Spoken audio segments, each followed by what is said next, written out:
From Screech to Maurice Moss to Tony Stark, the nerd subculture has undergone a metamorphosis. It somehow went from the bullied outcast of society into a satanic scare, all the way into the main hero of many blockbuster films. Your work on anti-electron collisions is unparalleled. However, unintentionally, nerd culture would effectively destroy itself by becoming the one thing that it swore never to be: popular. You ready, dude? Yeah. Oh shit, dude. Screen iPod with touch controls.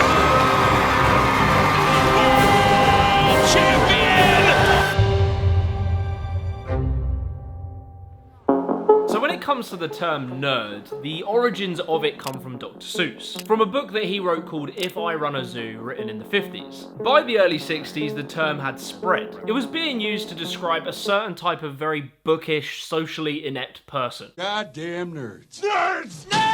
Nerds! Nerds! But it would really be in the 70s with the show Happy Days, where the term nerd would end up in mainstream vernacular. There wasn't just this sudden boom of socially awkward and hyper-intelligent kids because of fluoride in the tap water. These types of people have, of course, existed all throughout history. They existed under many different names, but what's most interesting is that their social standing and status really varied under the context of the culture that they were in. In the 1500s in England, there was the term bookworm. Bookworms were people who dedicated and devoted lots of their time to reading and studying. This makes sense because this happened in the Enlightenment period. Reading and studying were now common activities. Every little Billy boy was getting a book for Christmas instead of just a ball of yarn. And so there was a rise in big brain, high IQ quickscopers. Enemy down. But even further back, ancient China had Junzi, India had Brahmin, and of course you had the Greek philosophers and scholars. The social standing and society's view of these people was starkly different to that of the bullied nerd in the 70s. Why your shoes untied? Often these people were heralded as wealthy, smart, successful. Your very typical image of the weak, weedy looking dork was the complete opposite of the strong, wealthy, stoic of Marcus Aurelius. But it would be in the 70s where this reverence towards people that maybe could be defined as nerdy completely changed into the opposite. Do I look like Mother Teresa? If I did, I probably wouldn't mind talking to the Geek Squad. Before we go any further with this video, I want to give a massive shout out to Bespoke Post for sponsoring. Bespoke Post is a monthly membership club and they deliver you a box of awesome. It's free to join and you can skip a month or cancel at any time. What's cool is that 90% of the products are from small brands, many of which that are based in the US. Every month they introduce their members to new cool products. That can be stuff like outdoor gear, home and kitchen goods, clothing and more based on a preference quiz that you'll take. Every single box of awesome has about $70 worth of goods, but only costs you a fraction of the value. Before your box is even shipped, you'll be able to preview what it is you're going to receive. So then you can decide whether you want to keep that box or maybe swap it for a different box, or if you don't like it at all, you can just skip that month and wait for the next. You only ever pay for what you want. One of the products I really like is the Weekender. It's this really nice looking bag. It just kind of has that sort of nature, outdoorsy look to it. The next one I really like is this knife called Forge. Proper timeless looking knife. It just looks perfect. To get 20% off your first box of awesome, click the link in the description and enter the code JimmyTheGiant20 at checkout, or go to bespokepost.com/JimmyTheGiant20. Anyway, back to the video. In media and film, you'd see portrayals of nerdy archetypes. Hey,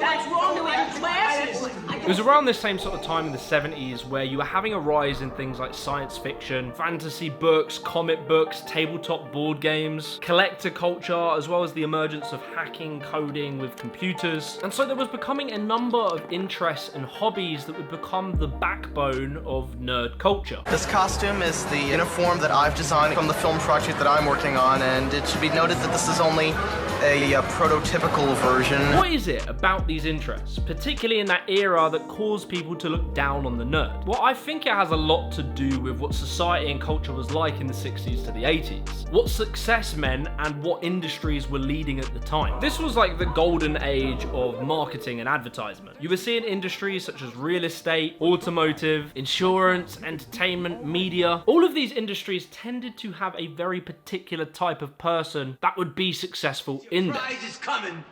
Hey! Smooth Mickey with his greaseback hair, his nice colourful suit, and his used car dealership, he would have been the top of his social hierarchy. The ladies wanted him and the men wanted to be him. So, of course, society elevated and championed the archetype of the jock, and in turn bullied the archetype of the nerd. I mean, there's probably like a biological reason to doing this. Nerdy hobbies and activities and interests at the time were very much not rewarded in the marketplace. To get by, be successful and survive, you needed the more charismatic, confident type of personality, and twiddling around with a computer and playing Dungeons and Dragons wasn't the thing that was going to make you wealthy. And I think this can be really epitomized by the satanic panic. You have eyewitnesses. For instance, one case, the parents saw their child summon Dungeons and Dragons demons into his room before he killed himself. There was a push to try and ban these games. They were taken out of shops, schools, etc. for fear that little Timmy would play D&D one day and then slit a goat's head off the next. I have spells. I'm going to fly. You don't have enough points. I am the maze controller. From Elvis Presley to John Travolta and Tom Cruise, these were the idolized types of personalities in that era. A character like Don Draper would be the epitome of a successful man in the 70s and 80s. But everybody else's tobacco is toasted. No, everybody else's tobacco is poisonous. Lucky Strikes is toasted. However, under the surface, a revolution was happening that would completely flip the world on its head, and that was the invention of the personal computer. In the 70s, there were a few PCs that came along, but the one that really took center stage was the Apple II. That was released in 1977 and had become highly successful in the mass mainstream market. And the genius behind this creation was one man in particular: Steve Jobs, as well as a whole team of other people, but it sounds cooler when I say it like that. That's maybe the most important thing, is to shake off this erroneous notion that life is there and you're just going to live in it, versus embrace it, change it, improve it, make your mark upon it. Steve Jobs was very unique. He was this very nerdy but also very charismatic person. Despite being into computers, coding, etc., he had this charm and likableness to it. The way he would speak wasn't that of like the kind of dorky nerd. Instead, he had kind of a more hippie, creative, inspirational way of speaking. The iconic Apple adverts, as well as his very unique way of launching products. Hello, I am Macintosh. Meant that he had completely challenged the typical notion of what a nerd was. And throughout his career, he became a very unorthodox cultural icon. But you see, all of the characteristics I've mentioned about Steve Jobs, his charisma, his charm. Alright, Jimmy, we get it, you like Steve Jobs. It was clear that Steve Jobs kind of had one foot in and one foot out of nerdom. Are you a hippie or a nerd? Oh, if I had to pick one of those two, I'm clearly a hippie. They work with computers because they are the medium that is best capable of transmitting some feeling that you have, that you want to share with other people. But there would be one other person who would come along and make a cultural impact and was unashamedly your classic nerd. And that was Bill Gates.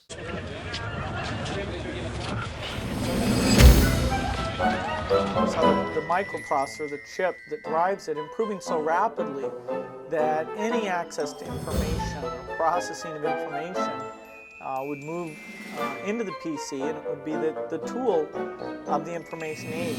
Your boy Billy, now that's a nerd. From his look to his very factual, intellectual way of speaking, he embodied the classic image that everyone had of what a nerd was. But yet, mainstream culture seemed to embrace him, being heralded in 1995 in Times magazine as the master of the universe. And so, as Bill Gates and Steve Jobs were rising in cultural significance, more and more film and TV depictions of nerds would come along. However, the stereotype really didn't change much. From Milhouse in The Simpsons, Steve Urkel in Family Matters, and Screech Powers in Saved by the Bell, these were all dorky nerds who were constantly the butt of every single joke. But then, in steps the 2000s. What is iPod? Panasonic DVD player, digital palm recorder. Ready for a more useful internet? Welcome to MSN Broadband. Technology was rapidly advancing every single year. Owning a personal computer had gone from this thing that very few people had to now pretty commonplace in most people's homes. And so with this, the accessibility into nerdy activities and communities was becoming far and far more easy, as well as far more discreet and private. You know, instead of having to flash a virginity card to get into Comic-Con where you're dressed up as a level 20 warlock, you could now very quietly and discreetly talk in online forums far and far away from polite society, as you would geek out with like-minded individuals over your love for Star Trek. And so the computer really became a Trojan horse for the world of nerds. And this brings us on to the next pillar of nerd radicalization, and that was the inception of MMORPGs.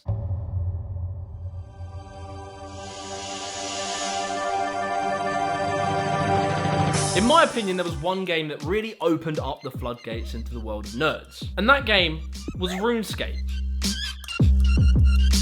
You all probably know about RuneScape, a massive fantasy world where you roleplay as some kind of character, leveling up your skills, etc. But there's a reason I say RuneScape as opposed to the more elaborate MMORPGs like World of Warcraft, and that's because RuneScape was a free game. And not only that, but it could operate on your browser.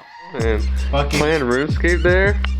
On pretty much any quality of computer. And so, you didn't need to know how to download, or whatever the hell that meant, and you didn't need an incredibly expensive high-end computer. RuneScape was a very important stepping stone for taking the world of nerd culture and opening it up to a more mainstream world. For me, my evolution into nerdy culture was effectively my parents bought a computer, you know, to do work and whatnot. Someone in school told me about the game Neopets, so I played that, but it just wasn't hitting the spot, so then I moved on to RuneScape. RuneScape was then my gateway drug into the Source Engine games of Counter-Strike, Team Fortress, and Gary's Mod, where there was far more elaborate communities around these games. There was like well-known players, clans, servers, and jokes. What are you doing in my swamp?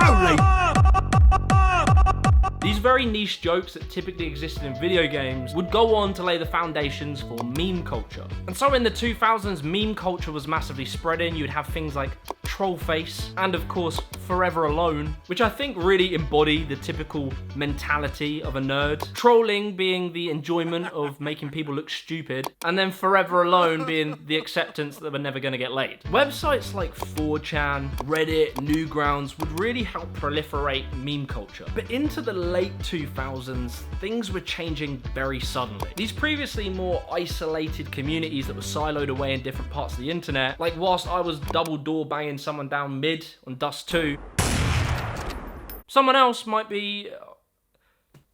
I think I'm going to use ChatGPT to get a reference here. Pop bloodlust and burst down Onyxia before she takes flight into phase 2. Maybe that means something to you.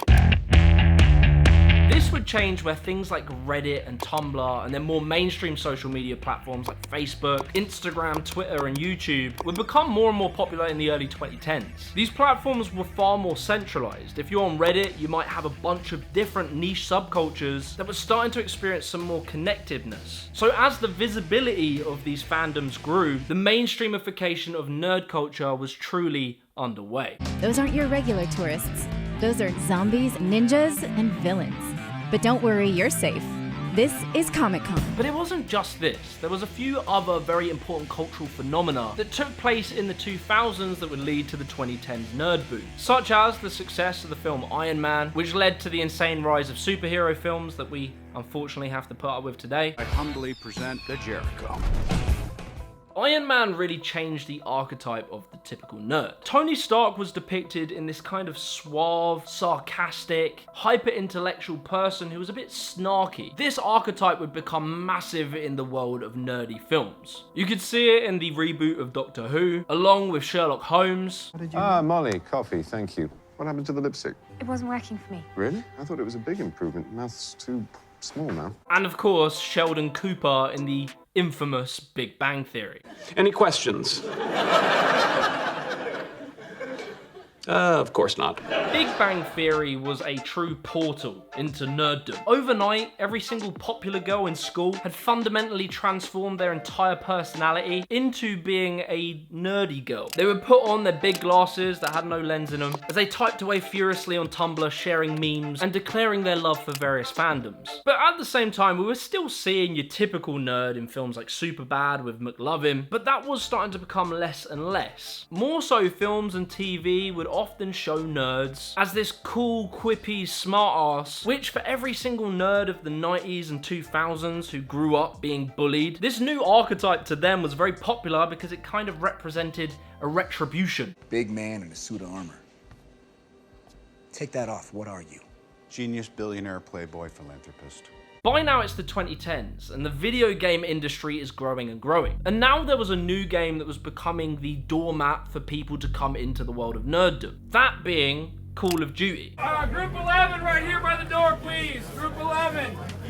Gaming throughout the 2000s was still mainly seen as kind of nerdy, but Call of Duty brought the cool kids. Now even Chad the Jock was doing 360 no-scopes. The release of every new COD became this cultural phenomena. It was as important as big sporting events to young kids. And it just snowballed from here. The success of nerd culture grew and grew. As YouTube grew in popularity and streaming a bit later in the 2010s, gamers were not only becoming popular online, but they were becoming very wealthy. The dorky, nerdy, loser gamer stereotype really was being challenged in the late 2010s. As we would see the rise in these content creators like Tfue, Ninja, FaZe Clan, that were all not only extremely wealthy, but tended to be quite charismatic and confident, and they seemed to have success with the ladies. And so, by the late 2010s, the nerds had finally got their revenge. Women were even allowed into nerddom around the 2010s. Cool as in it's fun to do. Everyone is mine to torment.